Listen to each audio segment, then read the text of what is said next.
années ou d'autres plusieurs centaines, etc. Bon, pourquoi pas, hein, on peut avoir différentes visions des choses. Et moi, ce qui me surprend toujours, c'est que personne ne donne l'explication de ces calculs. Donc on a eu une perte de connaissance, de savoir plutôt, par rapport à cet aspect-là. Et donc ça a duré un certain temps. Et c'est là que un grand sage de l'Inde est apparu, qui s'appelle Sri Yukteswar. Il ne faut pas en vouloir, il a un nom imprononçable, raison de plus à l'accent du Sud. Donc c'est un homme qui a vécu entre 1855 et 1936. Il était passionné d'astronomie et d'astrologie. Et il a donné des règles pour calculer donc les yugas. Alors les yugas, qu'est-ce que c'est? En fait, ce sont les 4 âges de l'humanité.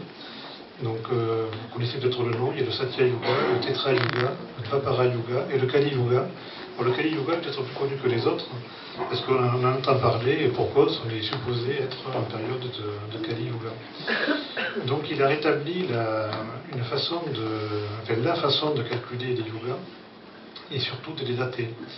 Et le principe est très simple, il a dit la durée des yugas est liée à la précession des équinoxes. Alors la précession des équinoxes, bon, tout le monde entend plus ou moins parler, mais ça nous renvoie en fait au vent de l'école. La précession des équinoxes est liée à un mouvement de la Terre. Alors à l'école, on nous a appris qu'au niveau que la Terre avait 2 mouvements principaux, elle tourne sur son axe, et elle tourne également autour du Soleil. Mais il existe un autre mouvement de la Terre qui est beaucoup moins connu. Elle pivote sur son axe, en fait. Et pour imager un peu ce mouvement, il faut regarder sur le mur qui est là-bas, et vous aurez une idée de ce que ça donne. C'est un mouvement qui est relativement long, c'est pour ça qu'il est négligé, on n'en parle pas.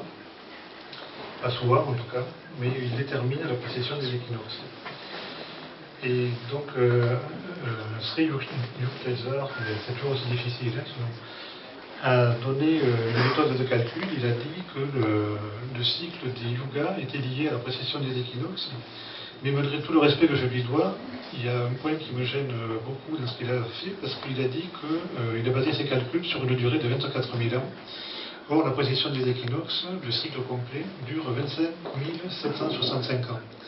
Donc, il y a quand même un delta qui est très important et qui est relativement sensible.